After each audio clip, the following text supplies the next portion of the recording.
West Indies Cricket, Caribbean Cricket Podcast. West Indies Cricket, Caribbean Cricket Podcast. Yep, I'm here. Live call-in show. If you're a patron, you've already received the link. So if there's anybody watching this, you can head to Patreon. So I'm just looking at something as I'm talking to you lot. You can head to Patreon and get a link to the live call-in show. If you're not a patron, I don't think I'm letting you on. How about that? I don't think I'm letting you on if you're not a patron. Because it can't just be when Santoki turns up that everybody knows it's some kind of patron-related thing. It's got to happen when I'm here as well. So if you want to be on the show today, I have already emailed. Well, yes, probably gone into your email inbox. If you want to be on the show today, I've already updated on the Patreon website to the relevant tier holders that you can come on the show. You've got the link. So if you're listening now, go to Patreon. Well, go and subscribe, I guess, but go to Patreon and go find the link there. If you are coming on the show today, I'm actually timing people today. Sorry, the reason why I went late is because in Bromley's division, there was an important match for one of the teams that can get promoted in Bromley's league. Anyways, that team lost, so Bromley's road to automatic promotion from League 2 has become even easier. So I was locked into that before I went live. So yeah, let's get into it, I guess. So what's been new? Sorry, people, let me just deal with this. People getting on my nerves, man. Do you know how many people text me? Just pure texting. They text me like I'm their gal. Like, stop texting me, man. Like, do you know, people just pinging off my phone. Allow me, man. Yeah, so and it's never, and the thing is, it's never gal either.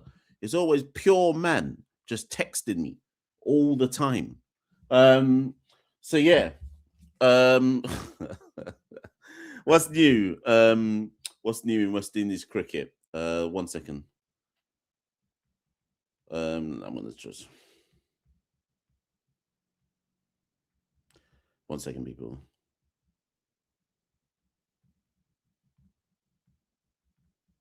Right, here we go. So I'm ready. So what's new? So West Indies women obviously lost 3-0 to Australia. That wasn't a surprise in the slightest. They competed, to be fair, particularly in games 1 and 2. Obviously, the third one was rained off, but they wouldn't have won that game anyways. So that's something to talk about. Jayden Seales did not receive an NOC to go play in county cricket. That's something to talk about. I personally don't care. I don't know if Jayden Seales particularly cares. Maybe he might be looking at it and thinking, what about my money? I want to be up. Red ball is my bag. But from a protection of Jayden Seales' perspective, I've got no issue with it whatsoever. Unless some of you haven't been paying attention, which is probably very likely, to be fair. I don't know if you noticed that at the back end of 2025, we basically ran Jayden Seales into the ground. And I don't know if you noticed that his bowling dropped off. And that's not me criticizing Jayden at all. But if you were paying any attention, Jayden's bowling dropped off as we got later and later into 2025 because we were overworking him. We were asking the 23, 24-year-old to be the dominant pack leader and bowl in every single format of cricket. And now people want to turn around and cuss and say, why aren't we letting him go and play county cricket after he just came out of captivity in India after the World Cup when they couldn't get home? You lot then want him to go and just run down his body for 6 rounds of Do you lot know how hard... Take it from somebody who actually commentates on county cricket. Do you know how hard that stuff is? Running your body up and down 4 days in a row, 2-3 days rest, then into the next game, and next 4 days, 2-3-4 days rest, then the next game. And you lot want Jayden to go mash up his body for Hampshire. and then come straight back to the Caribbean to play in the limited overs series versus Sri Lanka, and then straight into the test series versus Sri Lanka, and then straight into limited overs versus, I think it's New Zealand, then straight into the test series versus Pakistan. Remember, Jaden's an all-format player now. Whether he should be or whether he shouldn't be, we can debate that. But the point is, he gets in every single squad for West Indies. And then people going, why won't West Indies give him an NOC? What do you think? Come on, man. Use your common sense. Common sense. The only thing you can critique is whether we should be stopping Jaden getting the bag. That we can critique, right? Because red ball is his bag. But at some point, you have to protect the player. This ain't like Alzari. Alzari ain't played for time, so we can let him go PSL and go put some miles in his legs. He ain't really been playing. He's been playing down bad 2-day cricket in Antigua. So we can send him to PSL and say, go get some miles in your legs ahead of coming back into the West Indies team. But we have to protect Starboy. We have to protect him. So I got no issue with it whatsoever. What else is new? The Cricket West Indies financial report is out. Santoki and I are doing an episode. Santoki and I are doing an episode on that. So I'm just trying to find it on my phone. We're doing an episode on that, I think on Thursday. I can't remember what day exactly we decided to do it on. But where the flip is it? Oh, shit. Oh, here it is. So we're doing an episode on it. So I've got the report in front of me from the AGM, which took place on Saturday. It's bare pages long. So I'm going to read the whole thing. I said to Santoki, let's not do the hot take recording. Let's actually read the whole thing. There's 72 pages of it. So I said I need to digest the whole thing, and then we'll come with a Patreon episode on Thursday or Friday, properly looking into it. But the TLDR that you need to know is basically this: we're broke pocket. We got no money. That's the TLDR, right? 28 million in debt in 2025, 26 million in debt projected for 2026. We don't expect to turn a profit until 2027. So we're down rotten in terms of the money game. And to be honest, do you know what? Do you know what I actually said to Santoki? And if you're wondering why I haven't gone live yet, in terms of for flip's sake. One sec.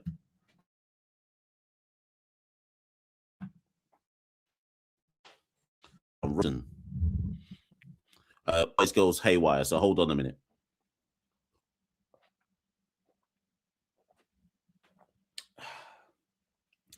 Give this down rotten laptop some time to work itself out again.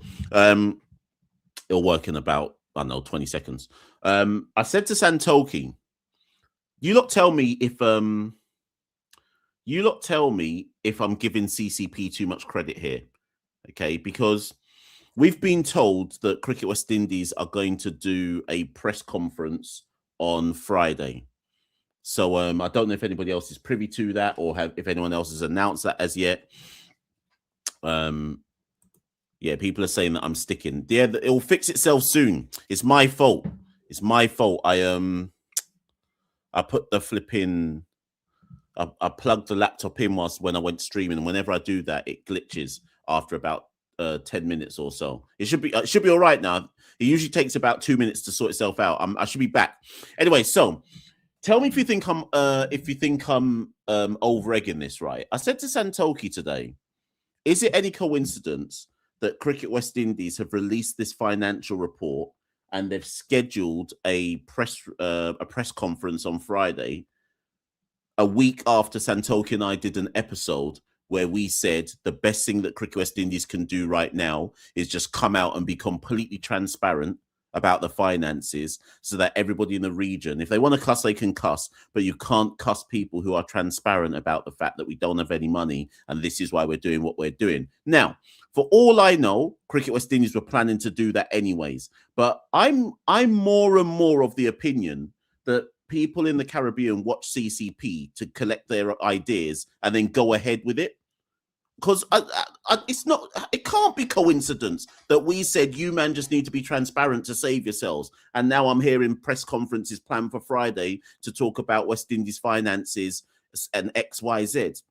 At this stage, them man need to just bring me into the organization to run optics for them and just give them advice as to this is what you should do if you want to avoid a cuss out. Like, they might as well give me a job as optics man and just say, no, don't do that. Don't do that. That's going to go down like a bag of sick. Why don't you try it this way? They need to sack about, I don't know, 7 directors and just appoint me as optics man. That's my role. Optics man. You don't even have to pay me. Just give me a couple jerseys or something, right? Optics man, to just tell you how to manage your PR so that people don't cuss you out 24/7. Or there's the other way to approach it, is approach it like we do. If people cuss you out, you cuss them back with chest, with even more vim than they came to you with. You have to cuss them back. You have to tell them to post their location, make them think you're going to pull up on them. That's the other way to approach it. That's the other way to approach it as well. Anyways, there's not enough people in the live yet for me to even go live properly, so I'm still just waffling. Someone said Gudakesh Multi's going to IPL. I went looking for information on that today, but I can't see no confirmation on that. Anyone got any confirmation on that? I ain't seen that anywhere. I know he's pulled out of PSL, but I can't see any confirmation about him going to IPL. Anyone got any info on that? What else is there? So what have we said? Jaden Seals, Cricket West Indies, abrupt pocket. Gudakesh Multi, is he going to IPL? West Indies women. That's probably the 4 big talking points this week in West Indies cricket.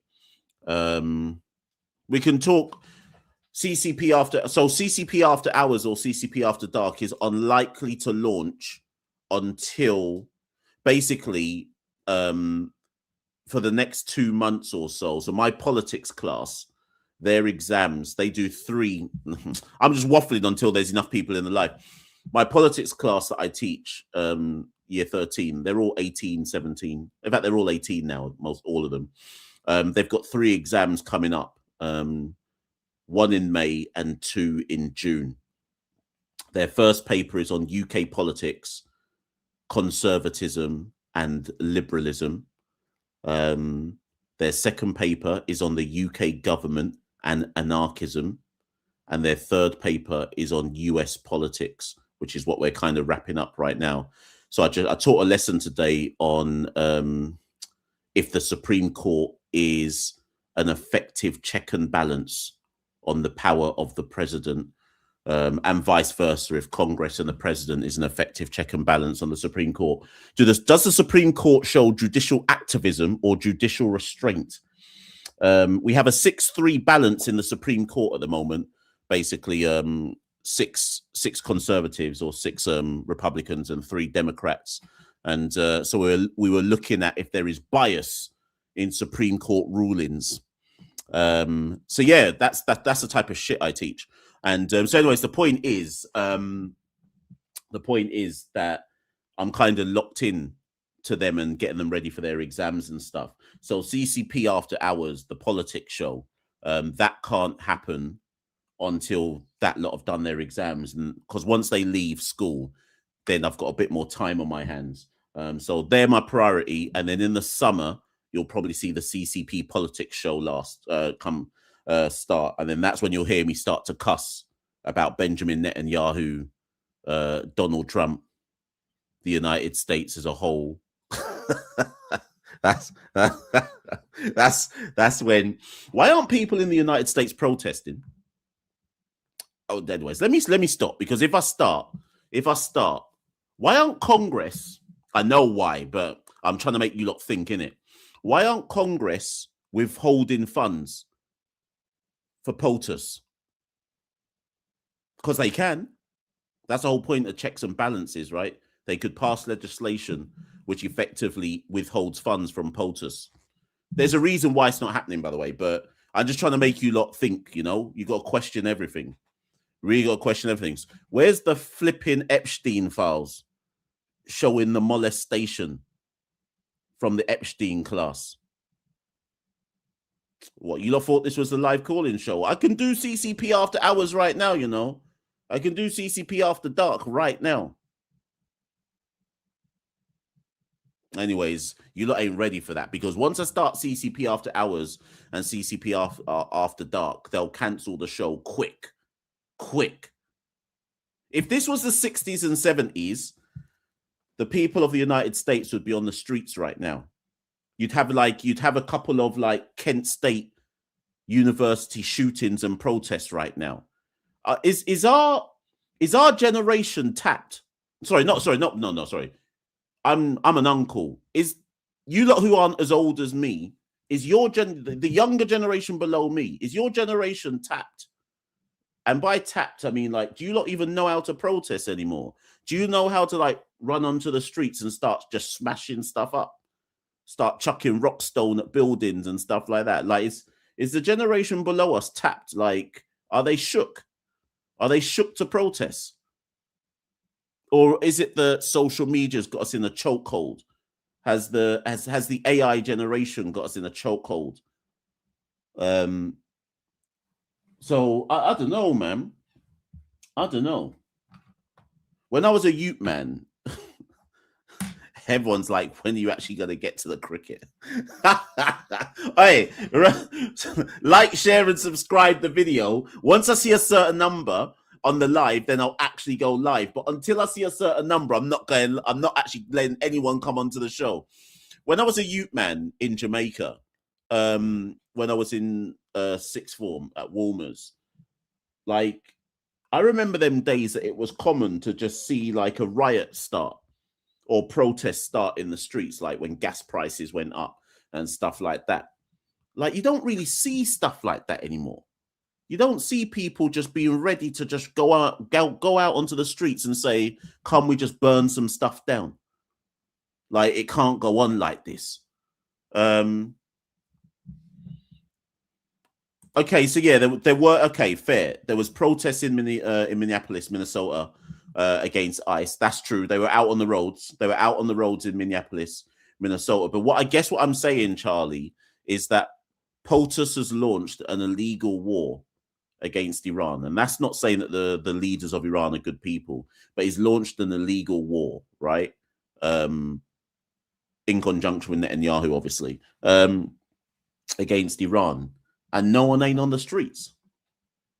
No one ain't on the streets. I guess it's only going to happen when people's food prices go up, when they actually start to get properly affected, is possibly when people go out on the streets. I was talking to my class today. I was talking to my politics class today. For those of you who study US politics, the Republicans are trying to get through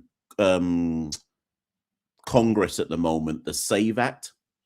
And I was speaking to my class today about, because I was saying to them, listen, because the interesting thing about teaching US politics is I say to my class, we can look at the history of US politics. So today, our class went everywhere today. We were talking about, because I was teaching them about the Supreme Court, we did a case study on Bush versus Gore. For those of you who don't know your US history, that's basically when the Supreme Court cheated. And gave Bush the presidency. But that's another story for another day. Couple of Republican men might come for my neck if I start talking too much. But that's basically when the Supreme Court gave Bush the presidency. And if you really look into that, the Supreme Court really did do a teeth with that particular decision. So we were looking at that as a case study on the Supreme Court, right? And then for some reason, I pivoted to the SAVE Act. And I was saying, you lot need to actually pay attention to what's going on right now. I said, when you do your exams in the summer, there's things going on in the States right now that you can use as case studies and examples for your exam questions. We don't need to go back to 2000. Let's just study what's going on in 2026. So we're looking at the SAVE Act. For those of you who don't know what's going on with the SAVE Act. So the SAVE Act, I mean, there's Jacob's about to come on as the first calling guest. So if I'm about to butcher my understanding of this, Jacob can correct me. But if I understand it correctly, The SAVE Act is Trump's way to try and pressure, or is it, can we blame Trump? I'm sure Trump's got his fingers all over it. The Republican House and Senate are trying to get through the SAVE Act, I think, to tamper with the midterms. I think ultimately that's what the goal is here, to tamper with the midterms in November. And the SAVE Act is basically saying, amongst other things, but it's basically saying that Americans cannot register to vote if they do not present either a passport or some kind of photo ID, I think it is. Something like that. You can't register to vote without it. So I was saying, interestingly though, I was saying to my class, who thinks that's out of order? And obviously I said, who do you think they're trying to disenfranchise here? And then I said to them, do you not understand that in the States, bare man in the States don't have a passport? Bare man in the States ain't even been out the States. They might not even been out their own state, much less been out of the United States of America. So I was like, bare man don't have a passport in the United States. And what was interesting though, is that enough of my class were going, no, I think they should have to do that though. And I was like, rah. I was like, rah, what? What, you lot saying that you should have to have a passport to register to vote or to prove that you're a citizen or whatever, or some kind of photograph or your birth certificate? That's it. It's birth certificate or your passport. And some of the class were going, yeah, I think that's right. And I was like, oh.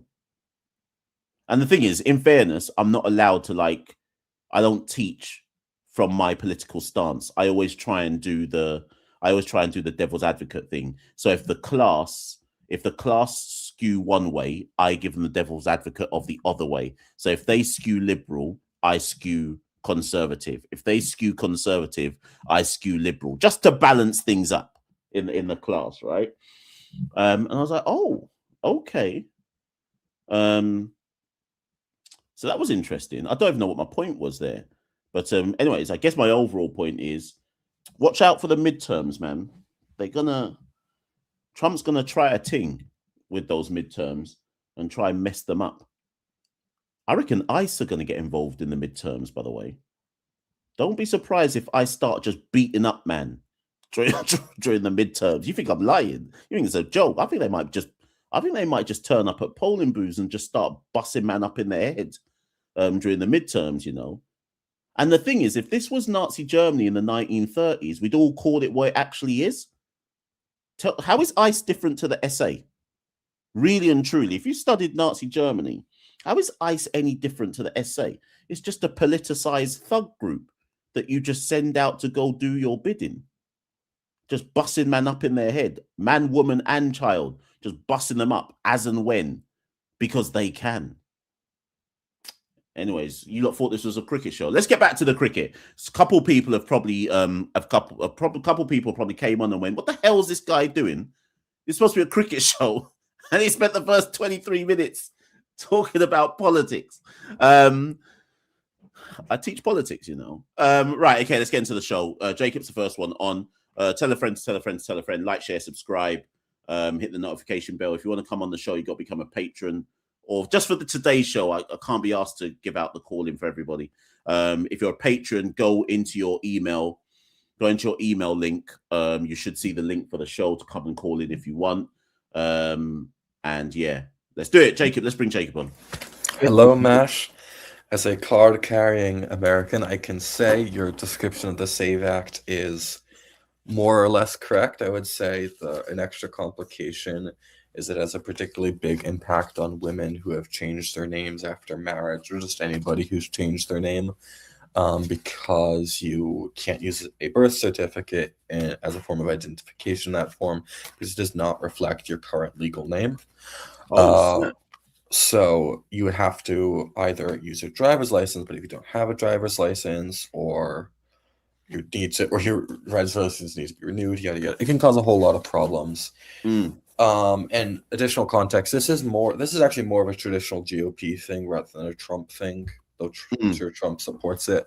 It's kind of federalizing a bunch of laws that have been not federalizing, but it's based on a bunch of laws that have been enacted in certain states meant to nominally to secure election integrity, more realistically to suppress the vote of certain groups who tend to vote Democrat. And to be fair, Democrats have also enacted similar laws, but it's more in some policies, not nearly as on an institutional scale. But for example, in Colorado, there's instances where Democratic policies and laws have tended to suppress the vote of rural areas, which vote very heavily Republican. I know this as born in a tiny town in Colorado. So there is, it's not entirely a Republican thing, but it's mostly a Republican thing. But anyways, on to the cricket. So my topic of conversation, which I'm probably going to turn into an essay at some point, is what is the future scenarios for West Indies cricket? Because as the financial reports are showing, we're losing, or Cricket West Indies is losing nearly $30 million a year, at least when India and England do not tour. Yes, especially when they don't tour at the same time.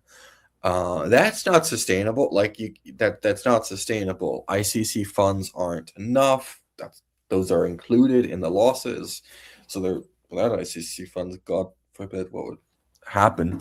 And that's you just can't do that. Even if, say, England and India continue to tour through goodwill and nostalgia, I guess. We're already seeing the effects of they're having to cut the first class system because there's no money, and they're just having to pray that once India and England get around, they'll survive, or they'll survive till then. Lack of investment in A tours. We don't have many A tours anymore. We can't increase the number of A tours, which are very important. No investment in grassroots cricket. Not that there's much of that from CWI, anyways. It's less of their prerogative, but still. So even if this system continues in its terminal form, it will continue to degrade the product on the pitch. But I think it's even worse because I think England will continue to tour, both for the nostalgia and because England tourists really like to go to the Caribbean and England tourists really like to go to the cricket. So I think England will continue to come around. Yeah, 100%. I agree with you. But will India continue to come around? It's a long way away. It's a horrible time zone for India, so it's not like there's going to be much of a domestic audience. It still is enough that it does make money for West Indies cricket. And India's, what is West Indies to India? Let's be real. With increasingly few West Indians in the IPL, it just will become an irrelevancy, and people will start wondering why they're touring. And I think India as well will probably, over time, will focus less on bilateral cricket. I think everyone's going to focus less on bilateral cricket, but I think India especially, because they don't really have much reason for it. They could use that time for IPL and then just show up at tournaments and win them because they're better in white ball cricket right now. Probably will be for a while. So I've written, given all this long preamble, I've written a couple of scenarios ranging from the most optimistic to the least optimistic. I know you said I'm going to be timed. I don't know any guests you have, so feel free to cut me off whenever. So starting one is Cricket West Indies is bailed out by the ICC, probably in exchange for certain concessions, maybe. Wait, hold on, pause. Rights. What are you saying there? Are these ideas you've got as to... I'm trying to think about what could happen if basically if Cricket West Indies goes insolvent, without India money, they just can't continue operating at a point where they're going to be filing for bankruptcy. I should have said that. Moving on. So Cricket West Indies bailed out by the ICC, probably in exchange for certain concessions. Maybe voting privileges are restricted. I can't really think of others off the top of my head. And I write, this might allow West Indies cricket to survive in the short term, but first of all, the ICC's model itself isn't exactly sustainable because it is so reliant on India money. And first of all, it's also very reliant on the India-Pakistan game, which is probably going to be increasingly less likely to happen. So the ICC itself is going to be running into trouble, I think, in my estimation. And also, what happens after that? So they get a cash bailout from the ICC that lasts them a couple of years. Then are they just going to keep getting cash bailouts from the ICC doesn't seem likely to me. It seems like it might be a one-time thing that just delays the inevitable. Mm. So next scenario, we can go over these after. I think I'll just read them out. Cricket West Indies basically just files for bankruptcy and in a negotiated. Yeah. Well, this is the first scenario where it ceases to exist in a current form. Cricket West Indies is dissolved in a negotiated process through the ICC and territorial boards. It is replaced by an ICC administration. I'm thinking of like a League of Nations mandate, but for cricket. Yeah. I can't really think of a precedent for this. The closest I can think of is when the Zimbabwean government, after Robert Mugabe was overthrown, tried to actually institute reforms to Zimbabwe cricket, put in their own guys. Had Kirsty Coventry, the Olympic swimmer, who I think is still the sports minister. Not sure about that, but she was the sports minister, and she was in charge of running. And basically, her ministry was trying to institute a new board that was actually doing some good things. And the ICC said, no, you can't do that. They suspended them. Zimbabwe came crawling back and were replaced by ICC men who are not as good as even the people that the Mnangagwa government wanted to have there. So I don't really know what would happen after this, because it would basically require the ICC continually propping up something. I just don't see it happening. Well, the issue is right. So I'm trying to work out when to interject. I don't want you to go further, because then I'll forget what I want to say about some of the points you've already raised. Let me just interject at this point. Any system which is geared towards the ICC propping us up, you immediately that for me raises a concern. If the ICC chooses to prop up West Indies, then they have to prop up everybody else who's got no money. Exactly. So you're creating a rod for your own. If you're the ICC, you're creating a rod for your own back. Now, yes, you could say, but the West Indies are the West Indies. Look at our legacy in the game, but that don't mean anything compared to anybody else. So I don't see that as. I see that as a one-off short-term solution. I don't see that as any kind of long-term solution. Yeah.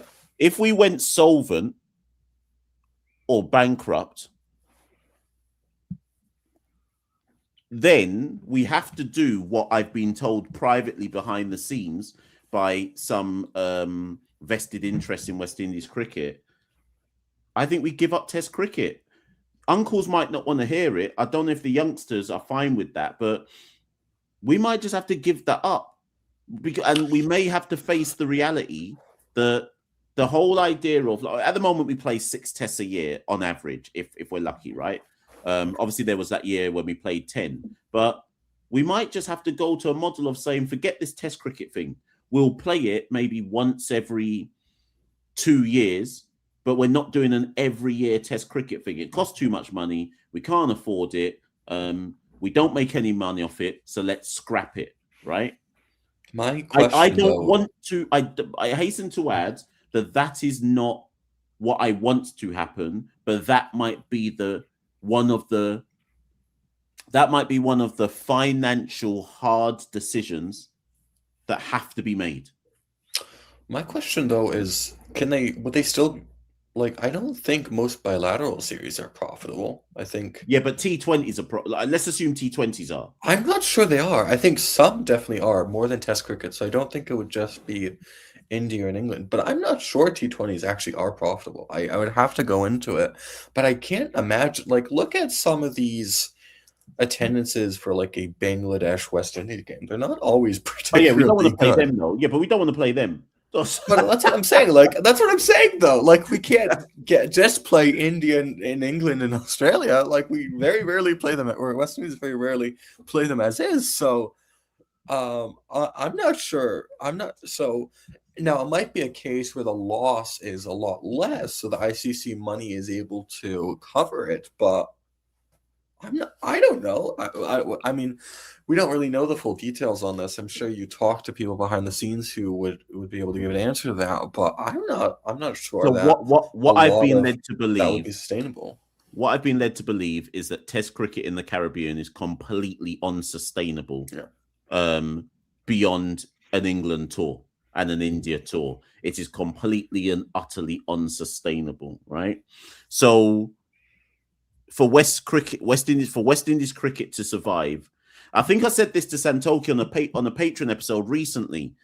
If for those people listening to this show, and forgive me, Jacob, because I don't know what your line of work or interest is, and you don't have to say, but if KPMG, let's take KPMG, if KPMG came and looked at West Indies cricket finances as an independent auditor, if that's what KPMG do, and if anybody in the chat works in the auditing industry, wouldn't you completely asset strip everything in West Indies cricket and go waste of money, waste of money, waste of money, waste of money, waste of money, waste of money, waste of money, and completely strip it to what you can just about afford to run and say, right, we start again? And the thing is, if KPMG came in, they might also find out who are the people in West Indies cricket that are teething out the money as well. Because we haven't even spoken about the fact that you don't get 28 million in debt just from yeah. You Let's don't leave it get at that 28 for million legal in debt issues. without someone also teething money at the same time. Oh my god, someone's opening up a drain. The money's just all flowing down there. Who knows? But yeah, like I mean, I don't know. Again, I think we need to know more, or at least I personally need to know more about how profitable white ball is, or at least how much of a loss it makes compared to the ICC handouts. So the third scenario I have written down is the board files for bankruptcy. The territorial boards either dissolve and are replaced by new institutions by their local governments, somehow survive as is with subsidies from their local governments, or just not really replaced at all. It's dead. The ICC does nothing. West Indies cricket as an institution is gone. That's the bleak scenario. I don't really want to think about it. It is obviously possible. I do think there's still a cultural prestige in the institution, but the fragmented nature of the Caribbean makes it hard to see. Not hard to see, makes it a lot harder for like a state or to step in. So you'd have to have multiple different countries all agree to pitch in to preserve an institution. Let me jump in on that, because that's a good idea you've got there. Let me take it further. What if Cricket West Indies? I need to work on this idea. What if Cricket West Indies basically mirrors the ICC and becomes a sports events management organization? So they asset strip themselves and they say to all of the territorial teams, you now take control of your own affairs and business. You find your own money to run your own internal affairs in the cricket. We will put the money up for running the competitions. So we'll still organize and run Super 50. We'll still organize and run West Indies Championship and all the age group competitions, but we aren't giving you any money other than prize money. You are responsible as territorial teams for your own development. So not to I don't know if that can work, but if you think of it as like CONCACAF and football, right? CONCACAF, so Mexico, the United States, Canada, Haiti, Jamaica, the whole of the Caribbean, etc., North America, Caribbean, we play under the CONCACAF banner in football, some say soccer, right? But CONCACAF on Jamaica football, because obviously I'm Jamaican, Jamaica football and the Reggae Boys still have to find their own funds from corporate Jamaica. They can't just be sitting there with a pot looking at FIFA and saying, boy, give us a little money to help us do something. Jamaica, Reggae Boys, Jamaica national football team has to operate in and of itself as an entity to find their own resources. Their sponsorship deal with Adidas, for their national kit jersey, which they've just locked in for 10 years. That's them. They did that themselves, right? So shouldn't we be looking at the territorial teams and saying, how about you do something for yourself and stop sitting there waiting for everybody else to help you out?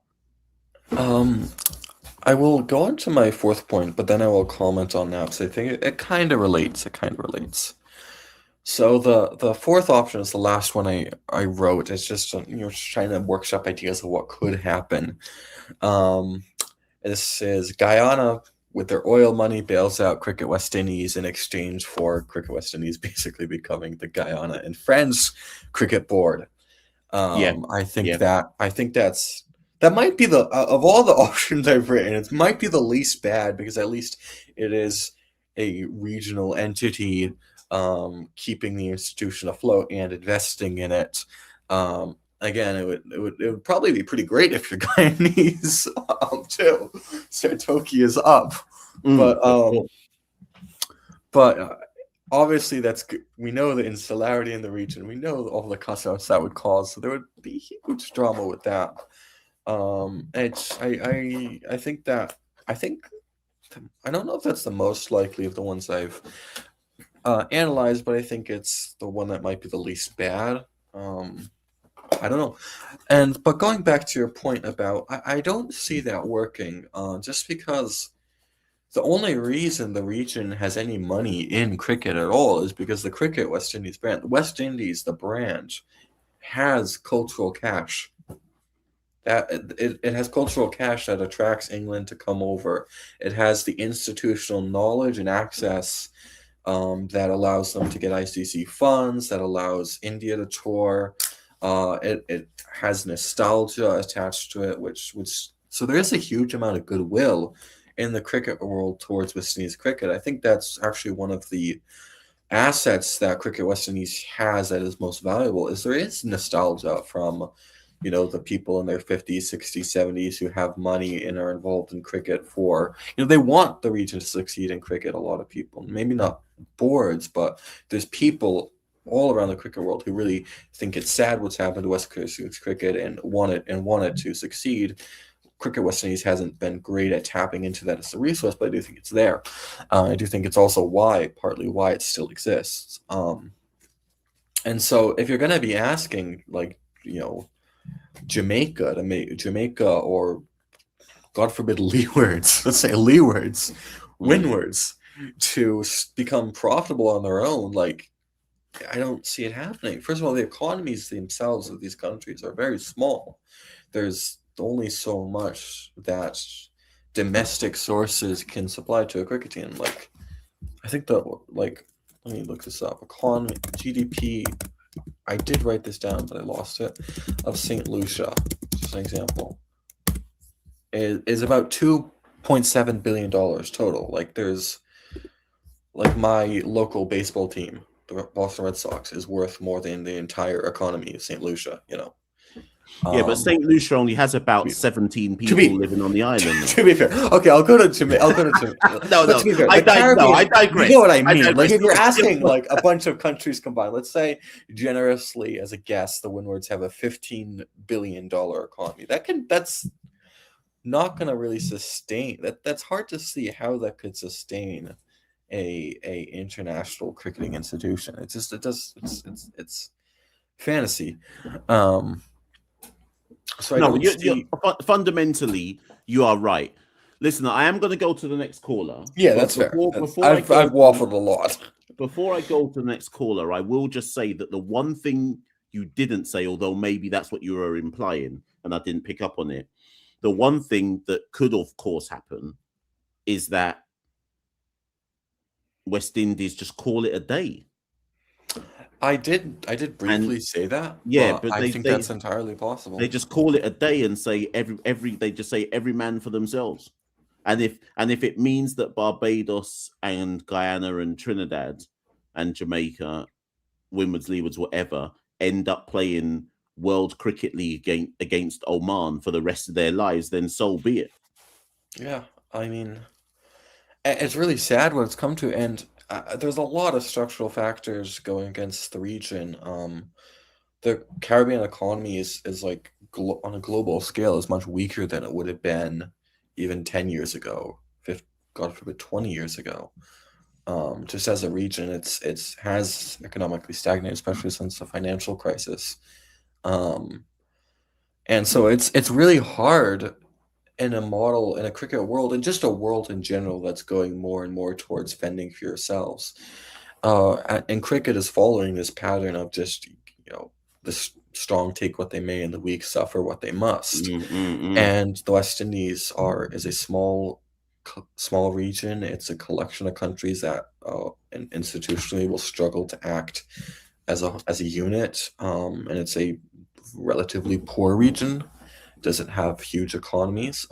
It's basically one industry in tourism plus oil in Guyana, to some extent Trinidad. So it's not built in some ways for the 21st century. The institution of Cricket West Indies, and I have no joy in saying that. It makes me very sad saying that. And I do think there is paths to survival. It's gonna take very steady leadership, very wise leadership, and strong collaboration with regional governments, which is a tall order. Yeah, 100%. That's a brilliant way to end it as well. Listen, Jacob, thank you for coming on. I'm going to go to the next. My pleasure. Caller, much appreciated. My pleasure. See you later. Yeah, no worries. So people, I'm worried about putting this charger into this laptop, because every time I put the charger in the laptop, then it buffers. So my laptop's saying it's got 27% left of energy in the thing. So there were some comments that I saved. O'Shane says, this is probably when I was talking politics. He said, what is Unc waffling about? O'Shane, you have to read some books, innit? Knowledge is power. What am I currently reading? I'm currently reading a book called, one sec, Bear in Mind These Dead. Bear in Mind These Dead. And it's about the troubles in Northern Ireland. The conflict in the 70s and 80s between Catholics and Protestants in Northern Ireland. So yeah. So you have to enhance your knowledge at all times, you know. Jay says the only positive for me from this series, I presume he's talking about West Indies women versus Australia, is them producing a good pitch at Arnos Vale. Yeah, the pitch was good, to be fair. He could hit through the line. Hopefully they can keep that standard up. Walnut says, is your teaching style the same as your presentation style on the channel? Yes and no. Yes and no. I'm probably a bit more serious in the class, but my style of getting information across is quite similar. I'm a good teacher, you know. Like, no arrogant thing. Like, I'm actually good. Definitely, like, if you're in my class, you're passing the subject. The only way you're not passing my subject is if you're a dunce. But yeah, I know what I'm doing. Machel Douglas says the cricket boards around the world need to demand more money for every single player that plays in the IPL. What's IPL without international players? The boards need to demand more for their product. Yeah, and particularly Michel's got a point there. If IPL is going to dominate the international arena, so it's expanding again this year, isn't it? So it goes from what, March 28th until, when does it end this year? Like the middle of May or even later in May. So IPL goes 2 months, and obviously in the future they will probably want IPL to be 3 months or something like that. So if you're taking my player that I developed as an international board, or my region developed, you're supposed to give me more than 10% for that player. So I do hear that. I think Michel's got a point there, that board should be demanding 20%. Was it not 20% to begin with? And then IPL whittled it down to 10% or something like that. But then even if that's the case, then West Indies fans should be worried, because less and less West Indian players are even getting into the IPL to begin with. Do you know what I saw earlier today? So there's an EU league in Belgium happening this summer, and I saw Sheldon this morning. I saw Sheldon Cottrell got a deal, and I was like, wait, Sheldon's still playing cricket? Let me see how old Sheldon Cottrell is. He must be like 38 now or something. I was like, Sheldon got a deal. Like, loads of the T20 unks are in that Belgium league. I think Dre's in that league. Oldine Smith got a deal for that Belgium league. Sheldon Cottrell is 36. Oh, he's not even that old. 36. I don't even know I don't know where he's been playing cricket as of late, to be honest. If he even has been playing cricket. Right. Let's bring it. Graeme, are you ready? You're on next, you know. I just need to see I don't know if Graham's ready or not, but he's on next. Now, if I'm correct, based on what I can see in the background, I think I know Graeme. Surely that's the Graeme that I know. Listen, people, the Graeme who's about to come on, if it's who I think it is, I grew up with Graeme back in the day, back when I was a youth man. If it is who I think it is. Graeme, give me 1 second. I just need to get a drink of water. Give me 1 sec, people. I'm just going to get a drink of water, people. My throat is dry out here. Give me 1 sec.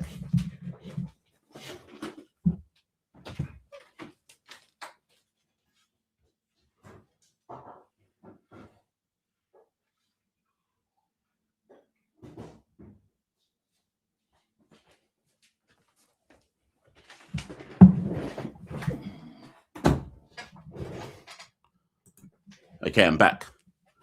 Okay. Right, let's bring Graeme on. Next caller.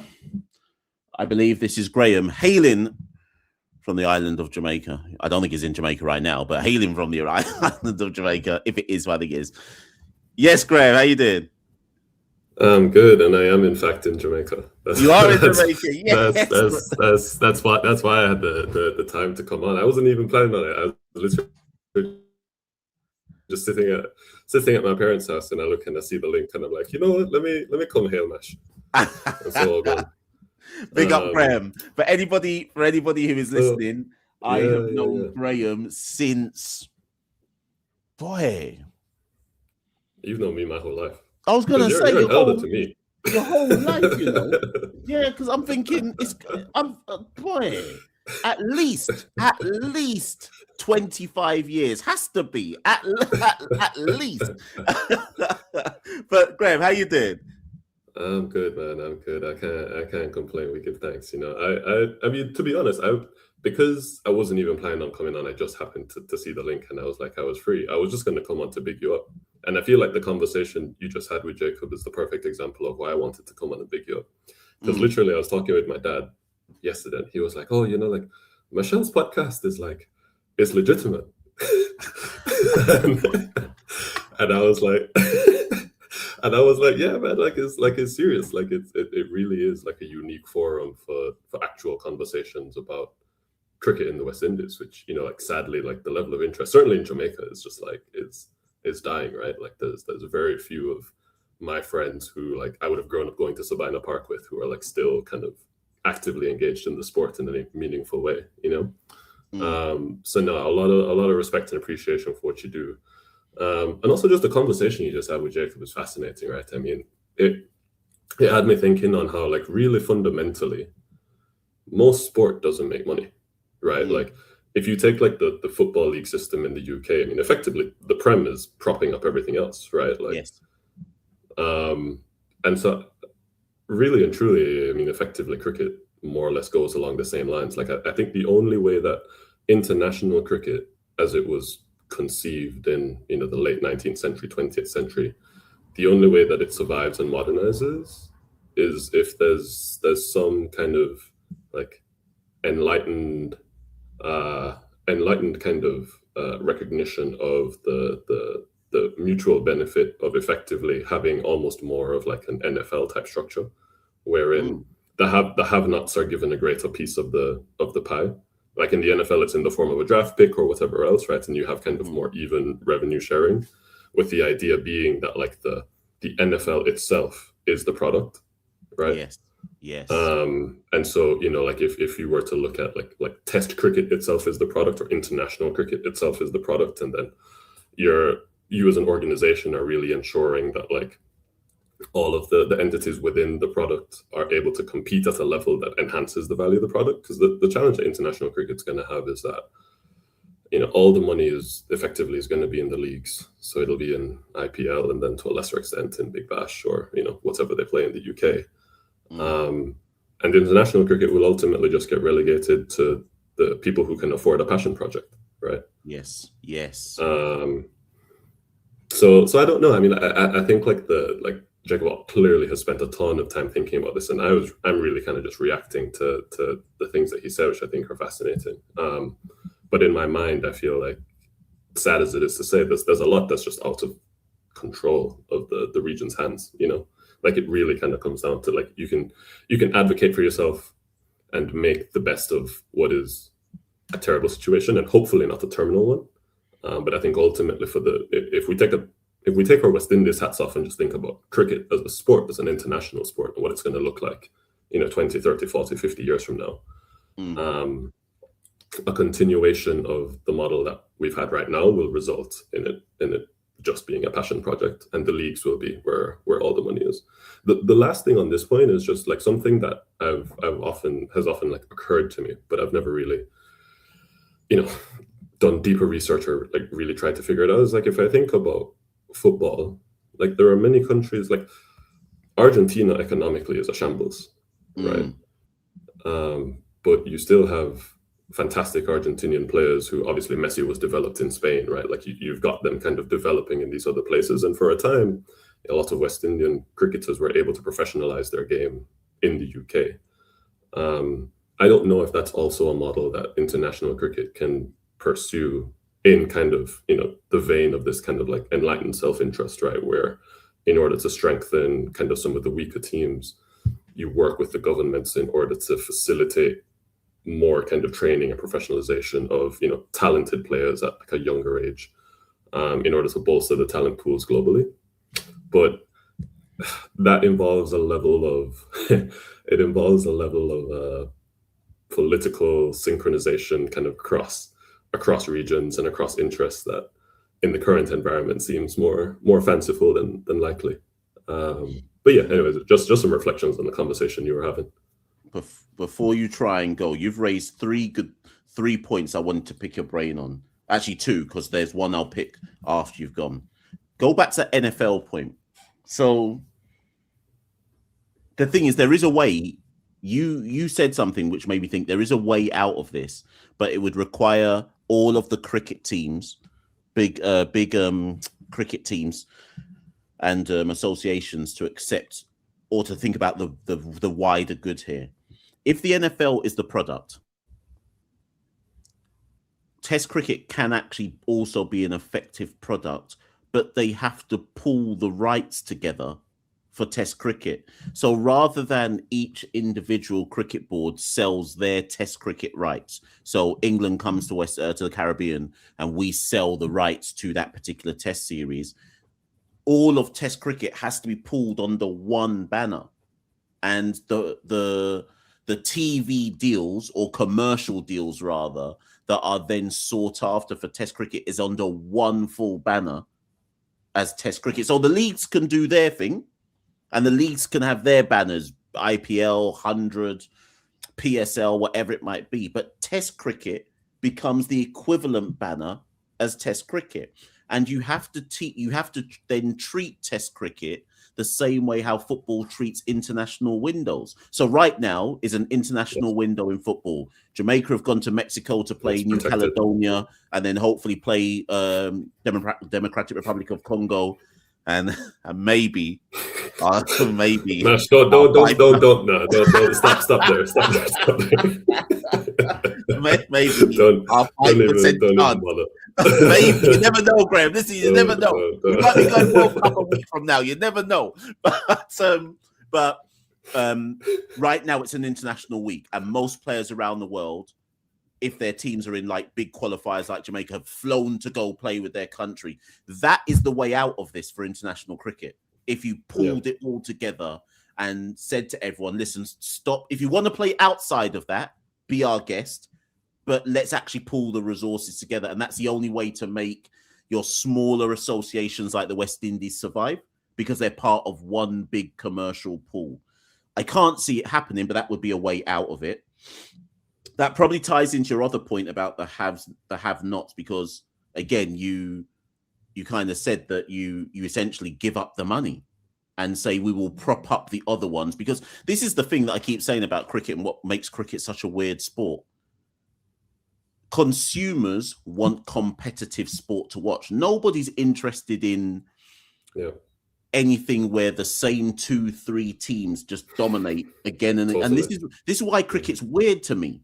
That we're happy, well, we're not happy, but people are happy to accept a potential scenario where India and Australia basically dominate everything and just play each other and England again and again and again and again, as if the consumer won't eventually vote with their feet and say, we've seen this, we want to see something else, we want to see other teams. So I just wonder if part of the issue here as well is that the greed at the top, all they're thinking about, they're like, it's tunnel vision of greed right now. All they're seeing is all the money they can possibly make and not thinking about the bigger picture of, but we'll eat ourselves if we just operate like this. Eventually there'll be no one else to play. So yeah, and then the last thing you said, which I wrote down, which I thought was super interesting. I'm not sure how many people fully understand that football is a loss-making business. So the team that I support, Bromley, are at the moment creating history. Like they're about to achieve the best thing they've ever achieved in their entire history as a football club and get promoted to League One in England. But they won't have turned a profit by the end of the year. And when I've spoken to the chairman at Bromley, he is very candid when he says, every year we make a loss and I underwrite it. So if football, which is one of the most popular sports in the world, which actually has a fan base, and most clubs lose money at the end of the year, the question I have for you, Graeme, after all of that talking is, do you look at Cricket West Indies losing 28 million a year and go, that's just economics? Or do you look at that and go, no, that's economics and also bad management of resources? Like, how do you see that? I don't want to say too much because I have family at Cricket West Indies. Right. So that's yeah. So you know what? Okay. Yeah. So hold on. Let me not throw you under the bus. Let me. Okay. Let me rephrase the question. Let me rephrase it. Is it possible? Actually, because this is the other question I wrote down, so I shouldn't have asked you that one. Let me rephrase it. Is it possible to effectively run sports in the Caribbean, given our size, geography? Do you get what I'm trying to go with this? Like, I absolutely get where you're going. Forget the first question. Let me ask you that question. Yeah, my personal base expectation would be that it would be loss making. Right. like just all else being equal, given how expensive it would be to put on something like Super 50 or West Indies Championship, given all of the logistics, the stuff that you've covered on this platform before, right? Like it's not new ground by any means. To your point, most sport is loss making. And most sport doesn't involve flying across, thousands of kilometers, particularly in the context of this summer, where there are geopolitical reasons why the cost of jet fuel is going to be way more expensive than it would have been, 4 to 5 to 6 weeks ago. So just there's a number of reasons why I think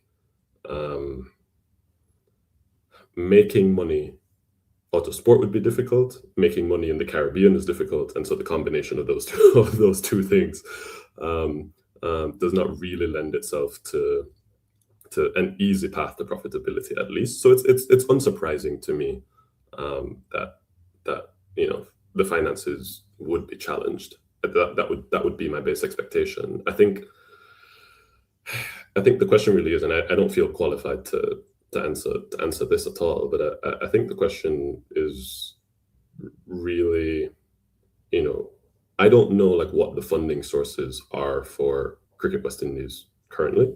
But ultimately, like those funders are the ones who have to determine the level of continued investment that they're willing to put in. And I do think that there is a lot to be said for the value that Cricket West Indies delivers. Like it's not, obviously in an ideal world, you would want things to be self-sustaining financially. But there are public goods which can only sustain themselves by virtue of subsidies, right? It may be the case that Cricket West Indies is a public good. under that kind of definition. You know, I'm not here to definitively say that it is or not, but I think that's one potential lens to look at it, right? Like there are certain things that don't necessarily pay for themselves financially, but they provide a broader value to society and to the world that it's worth kind of sustaining.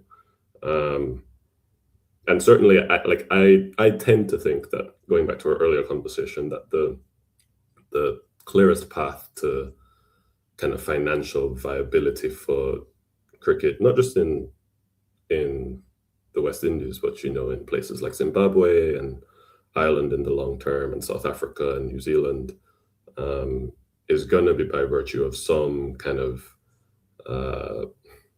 some significant kind of reform within the way that international cricket is just organized and conducted.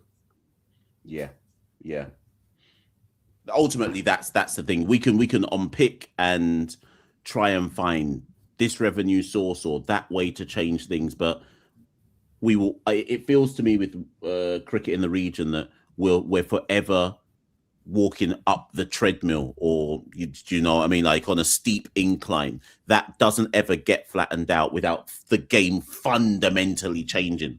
All you can do is mitigate the pain, but you're always in pain. so I think that's the realism we have to apply here. Listen, Graeme, we have to catch up properly, other than just through this forum and means, but please pass on my love and blessings to your family. Will do. And let's catch up proper. All right, take care, Mash. All right then, take care. Yeah. Yes, people, big up Graeme and big up his family. Like I said, people, I've known Graeme and his family for years. That was good to talk to Graeme, man. Big up Graeme, man. Boy, I knew Graeme. So Graeme and my brother are like close brethren. So my brother is my brother's like 9 years younger than me. So I would have known. That means I knew Graeme when Graeme was in prep school. Boy, I'm an uncle out here, you know. I'm a real uncle. Talking to Graeme just made me realize how much of an uncle I am. So yeah, big up Graeme. Said same way. Right. So yes. We got one more guest left. Fireball. I've got 18% remaining on my laptop. So hopefully it lasts. Obviously, you could say to me, Mash, just plug in your laptop and charge it, but then you'll start seeing me glitch all over the screen. So final caller, please. Oh, something that Graeme said that was an idea went through my head here, and I'm going to say something which will sound naive. Hopefully, there's somebody in the comments who understands this and can explain it to me. Is there any scope? Is this a naive comment I'm about to make? Someone please let me know if it's naive. Is there any scope in Cricket West Indies becoming like, can they like put shares out for people to buy? Like, I don't understand how that stuff works, but like, can they not float themselves on the stock market or something? Is that how it works? I might be talking a bag of nonsense. I don't really understand the financial markets like that, but isn't there a way to make ordinary people buy shares in West Indies cricket? Am I talking nonsense? Who understands finance? Can you explain? Am I talking nonsense? Is that a viable funding model, or am I talking a bag of fart? Please let me know, because Graeme said something and that just popped up into my head. Like, would we like? Are they already a limited company? Like, how? I don't really understand. I didn't study finance in it, so I don't really understand how that type of stuff works. But somebody who does understand how that type of stuff works, please get in the comments. I'll put the best of the comments up. If you can explain to me if that's something that is worth investigating. Anyways, to Fireball we ride. Yes, Fireball, what are you saying? Good evening, Mash. Good evening, everybody. Good evening. All right. First off, since you started politics talk, I want to make a quick first point. The House of Lords in the U.S. Supreme Court is the most bag of farts I've ever seen. You appointed one man for life? Hey, my show was going nice. Now you're trying to shut it down. You're gonna shut me down. No, but it's true though. It's true. For life, Yeah. you know. They're trying to move like they're Jack Warner. Hey. I'll plead the fifth. Anyways, on to the cricket. What's the point of us having a first-class system in general? Because I do not think this shortened first-class system make any monetary sense. Well, so do you know what, Fireball? I'm so glad you said that, because I had written down in my notes for the show today and I never got onto it. And something Jacob said made me think it. Something Graeme said made me think it. When you know how earlier on I said if an auditor came in and looked at Cricket West Indies books and they would asset strip the company to make it profitable, I think one of the first things they'd scrap is the first class system. I think they'd say to Cricket West Indies, stop giving out 90 contracts to domestic man when you've got no proof of return on that. Or do you think I'm being harsh there? I mean, not really. No. I honestly think it would have been better off to let the woman play the test match than having this shortened 4 days format. To be honest with you, put that effort in Super 50, play them around Super 50, because I don't think this make any sense. Let's do like another broke full member nation, Ireland, and not our first class system. Simple as. We can't afford it. So I think Santoki and I, in that episode we did recently, do you agree with us? So do you agree with every territory having 15 contracted players who have a professional contract year in, year out?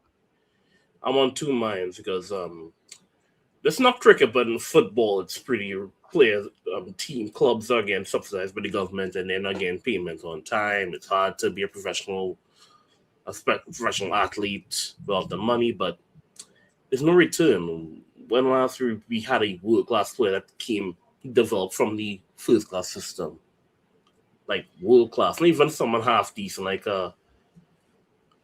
half decent. Let's say half decent, like Darren Bravo was like the last guy, Craig Brathwaite.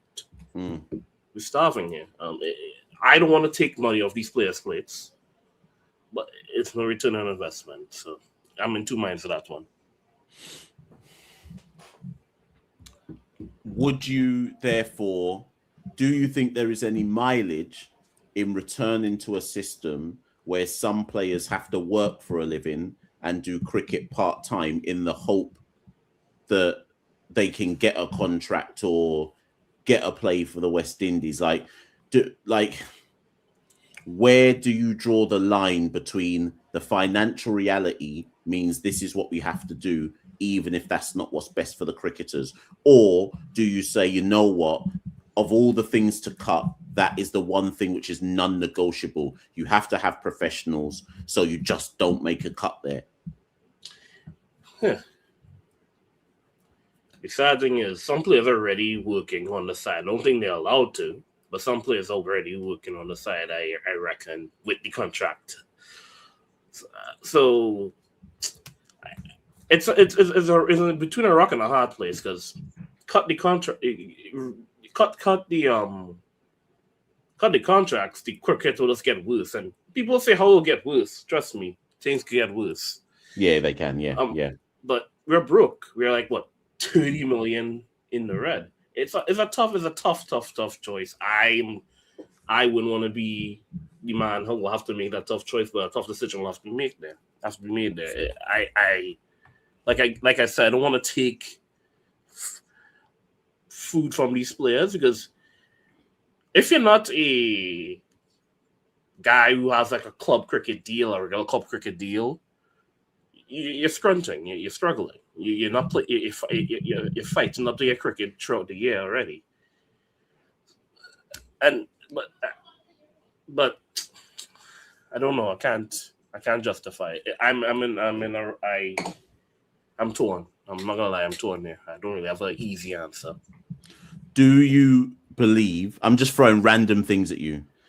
Do you believe that players at the international level should all travel business class minimum? I mean, I once the coaching staff doing it too, travel. Okay, business class. take. Do you think that at the senior level, anybody who's traveling for West Indies should be traveling business class? I mean, I wouldn't be against it. Okay. Because I'm now obviously somebody's listening to this because obviously people are listening to this on their burner phone.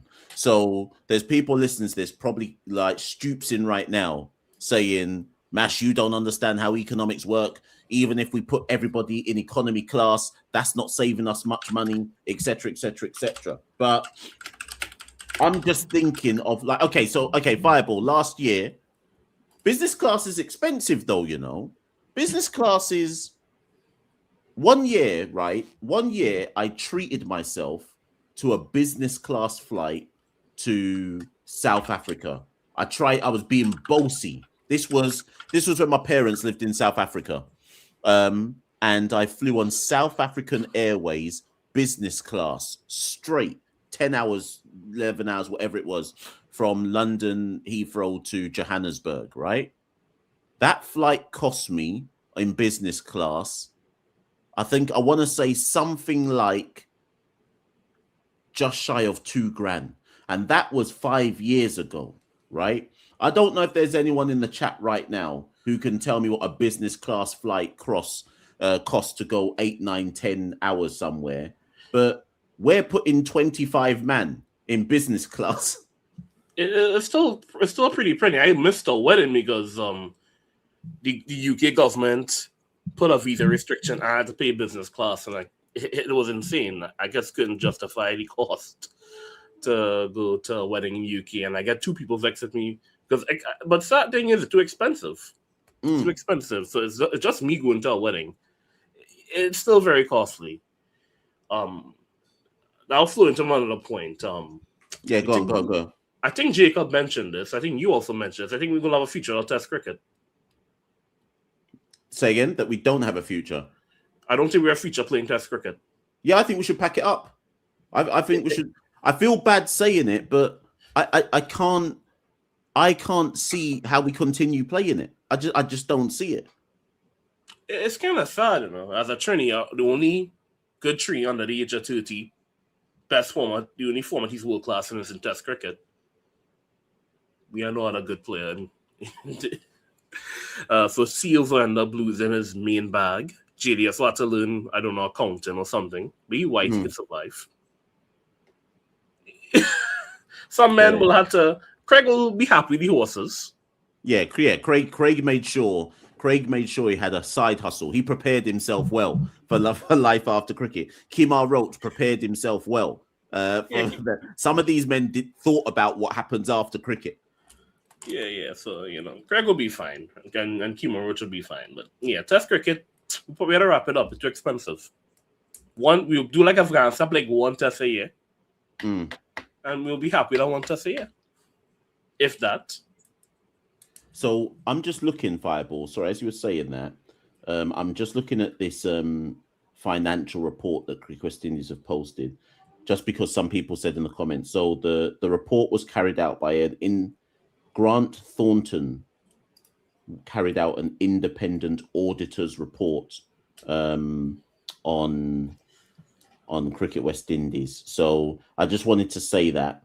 So there's plenty of because the reason I was looking, Fireball, is because I was trying to work out where are we losing our money. So for example, it says here, let me give you some figures. Expenses from tours and tournaments in 2025, if I'm reading this correctly, we spent $41 million on tours and tournaments. Our operating expenses was $27 million.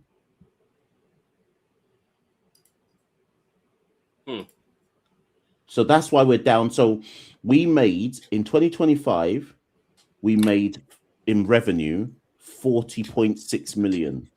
That was our revenue. 41.6 million we spent just on going on tours and tournaments.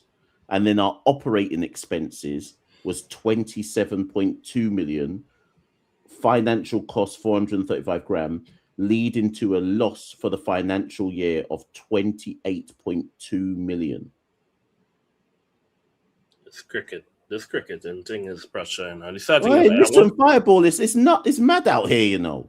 the sad thing is, I think in a vacuum, I honestly think we should be getting a piece of that revenue from the tours. But I'm sure that New Zealand, India, and all them men lose money when they host us. Where did we go? 2025, we went to New Zealand, we went to India. Australia came to us. We're in Nepal. We went to Pakistan. We went to Nepal. Did we go Ireland last year? I think we were in Ireland. Yeah, I think we're in Ireland too, yeah. So we spent enough money traveling around the world to lose 41 million. 41 million. Oh, God, this cricket and Bible, 41 million. And the thing is, the cricket model has to change. You can't ask a team to fly to India and New Zealand in the same year, and you say that you make no money. It's rough out here. Like the ICC, if they're serious, they need to like you said here, like you see on this broadcast, and Kim have also been saying it. You have like one big. You have to like negotiate the TV deals together as one.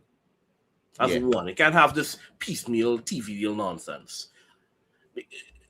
Because if doing this piecemeal TV deal nonsense is screwing over the small full island nations, full member nations. And speaking of full members, I'm gonna segue a bit in this point. If West Indies split up and tell the islands go on their own, that's cricket dead on most islands because basically get like 2 cents an IOU letters of funding for a non-full member nation. Yeah.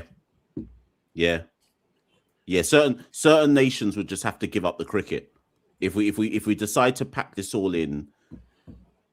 Certain nations have to just give up the cricket and focus on building up an athletics division or something like that. Like, The only thing that's surviving after Western is CPL, and we're not, and that's not going to do anything. That's only going to really be what Trinidad, Barbados, and Guyana amongst themselves. Well, do you know what? There's. I need to go on. I need to. Oh my! Let me read this to you. Sorry, people. Let me break this down. Fireball. Sorry, Santoki and I are doing an episode on this, but let me break down to you where the 41 million came from that we lost last year in tours and tournaments. 11.6 million was spent on paying the players. 10.9 million was spent on hosting fees paid to the territorial boards. I'm assuming when we've played at home. 7 million was spent on hotel fees and accommodation. 4.4 million spent on airfares. 1.8 million on meal allowances, 1.1 million to pay for the domestic West Indies Championship, 738,000 in umpires' costs, 500,000 in prize money, 500,000 in balls and gears. Boy. That I could go on and on and on, but that's some of the big fees that we expended. Now, operating expenses, 9.9 million was spent on personal expenses in 2025. I want to know what them personal expenses were.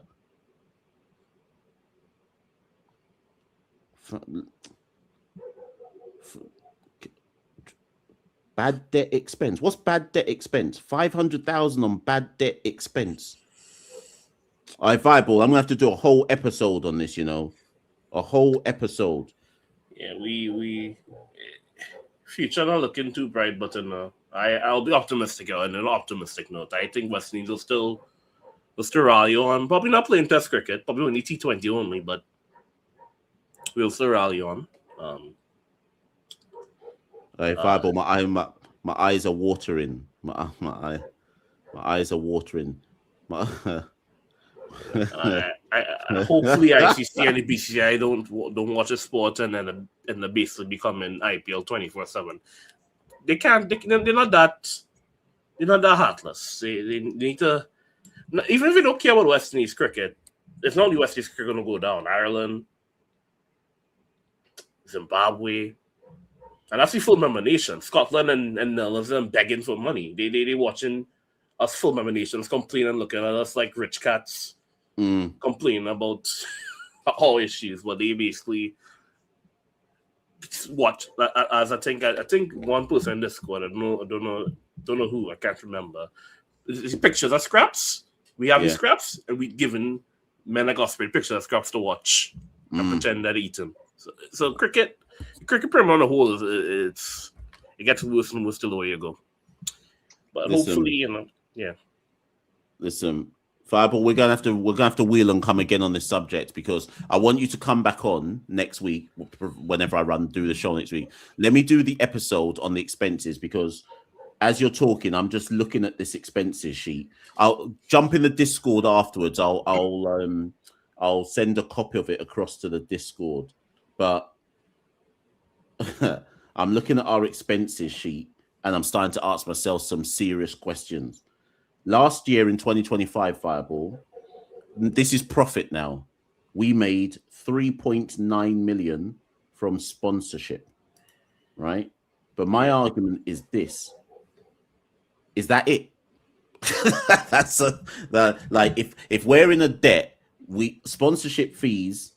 So half of the money we made in profit last year, more than half of the money we made in profit last year came from ICC money that they give us. That tells me, Fireball, that we don't know how to make money ourselves. If more than half of the profit we're making in a year is from us holding our hands out to ICC, what are we really doing out here then? So what happens, Fireball, when the TV rights are renegotiated for ICC in 2027 and ICC say to everyone, boy, money cut for everybody. What are we doing then, Fireball? I guess we had to pray for India and England to come and to us and to work for them because we have no other option. They're gonna have to send us back. Anyway, let me be quiet. Right, Fireball. all right. Fireball. Let me call the show off right here. Thank you for coming on as ever. No, I don't know if your laptop could handle it, but I think Steph wants to come on. If she's in the background, she might have more insight to give you than I can. Unfortunately, Steph, if you can hear me, my laptop is saying 6%. So you could try. You could try a thing and be laggy, you know. I might try, but I know when I plug this thing in, it's a problem for me. But I might try. But Fireball, either way, thank you for coming on. No problem, man. Yeah, cool. Okay, Steph. Steph is saying 6% remaining and 7 minutes. I'm on energy saver mode right now. You should have given me a heads up. Okay, Steph, for your benefit, because I feel like I've done you dirty there, I will do another live call-in later this week. I'm off on Thursday. When I say off, my days off this week from work off Thursday and Friday. So I'll do another show on Thursday, Friday, or Sunday. One of the three of them, either way. Panda Steph is on next, people, as in when I do the show next. Panda Steph is on first. Remind me, Steph, to send you the link beforehand. But Steph, I'll put the finances stuff in the link because I'm sure you're going to want to talk about that. People, we made 3.9 million on sponsorship. We made 40 million profit last year and only 3.9 million came from sponsorship.